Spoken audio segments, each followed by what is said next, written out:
আজকে আমি বানাচ্ছি পিয়ালি মাছের গা মাখা ঝাল। পিয়ালি মাছগুলো পরিষ্কার করে কেটে পরিষ্কার করে ধুয়ে নিয়েছি। এখানে আলু দিয়ে বানাচ্ছি, তাই আলু পাতলা করে খুব ছোট করে দেখুন কেটে নিয়েছি। পেঁয়াজ ঝিরি করে কেটে নিয়েছি। রসুন আদা একসাথে পিষে নেব।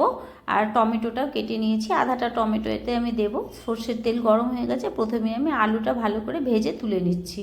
এখানে আলুটাকে একটুখানি কিছুই নুন হলুদ দিচ্ছি না, শুধু এমনি ভেজে নিচ্ছি। ভাজা হয়ে গেছে, একটু লাল লাল করে ভেজে নিচ্ছি, ভেজে তুলে নিচ্ছি। তারপরে ওই তেলেই আমি মাছটা দিয়ে দিচ্ছি। মাছটাকে খুব ভালো করে ভেজে নেব। একটা একটা করে এতে দিয়ে দিলাম। এটা যতটা মাছ আছে আমি দু ব্যাচে মাছটা ভাজছি। কিভাবে মাছটা ভাজছি সেটা আমি একবার দেখিয়ে দিচ্ছি। এভাবে উল্টে উল্টে ভেজে নিচ্ছি, দুইবার করে উল্টে পাল্টে ভেজে নেব। খুব বেশি কড়াও করব না, কিন্তু মোটামুটি কড়া করেই ভাজবো। ভাজা হয়ে গেছে, প্রায় প্রায় হয়ে গেছে। আরেক পিঠ উল্টে পাল্টে দিচ্ছি, দিলে তারপরে নামিয়ে নেব। এইভাবে পিয়ালি মাছ রান্না করলে খেতে খুব ভালো লাগে। পিয়ালি মাছের ঝাল আরেকভাবেও হয়, বিনা আলু পেঁয়াজেও হয়, কিন্তু আমি আজকে আলু দিয়ে আর পেঁয়াজ দিয়ে করছি। শুধু কালো জিরে দিয়েও পিয়ালি মাছের ঝাল খেতে খুব ভালো লাগে। সেটা আমার ভিডিওতে আমার চ্যানেলে দেওয়া আছে।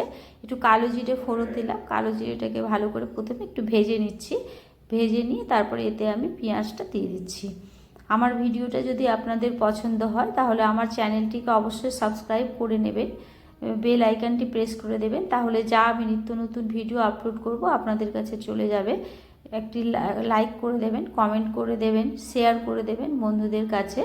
সহজ রেসিপি পেতে হলে আমার চ্যানেলটিকে অবশ্যই সাবস্ক্রাইব করুন। আর আমি যদি ফেসবুক পেজ থেকে দেখেন তাহলে ফেসবুক পেজটি ফলো করে নিন। এখানে টমেটোটা দিয়ে দিলাম, রসুন আদাটা বেটে রেখেছিলাম পেস্টটা দিয়ে দিলাম, হলুদ গুঁড়ো দিলাম, নুন দিলাম স্বাদ মতো, দিয়ে একটু লঙ্কার গুঁড়ো দিচ্ছি। দিয়ে ভালো মতন করে এটাকে আমি আগে ভালো করে ভেজে নেব। একটু ভালো করে ভাজতে হবে। এখানে আদা রসুনের পেস্ট আছে, রসুনটা ভালো করে না ভাজা হলে, কাঁচা গন্ধ থাকলে খেতে একদম ভালো লাগবে না। তাই একটু ভালো করে ভাজতে হবে যতক্ষণ না তেল ছাড়ছে। যখন তেল ছেড়ে গেছে তারপরে আমি এতে আলুটা দিয়ে দিয়েছি। আলুটা দিয়ে আবারও ভালো করে কষিয়ে নিচ্ছি মশলাটাকে। একটু ভালো করে কষিয়ে গেলে তারপরে এতে জল দেবো। এটা একটু ঝোল করলে করতে পারেন, কিন্তু আমি একটু গা মাখা মাখায় ঝাল করেছি। যতটা ঝোল খাবে সেই হিসেবে জল দেওয়া যেতে পারে, কিন্তু আমি গা মাখা করেছি বলে আমি খুব বেশি এতে জল দেব না। কষা প্রায় হয়েই এসছে, দেখুন তেল ছেড়ে দিয়েছে।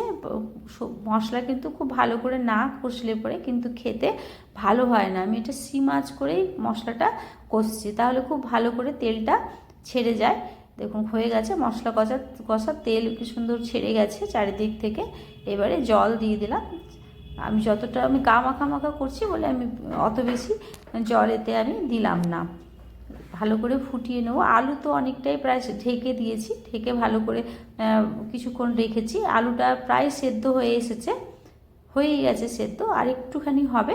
এবারে মাছটা আমি দিয়ে দিচ্ছি, দিয়ে আবারও ঢেকে কিছুক্ষণ রেখে তারপরেই হয়ে যাবে, নামিয়ে ফেলবো। দেখুন মাছ দিয়ে দিলাম, মাছটা দিয়ে খুব ভালো করে নেড়ে নিচ্ছি। ব্যাস পিয়ালি মাছের ঝাল এটা ভাতের সাথে ভালো লাগে খেতে, রুটির সাথেও খাওয়া যাবে, রুটির সাথেও ভালো লাগে।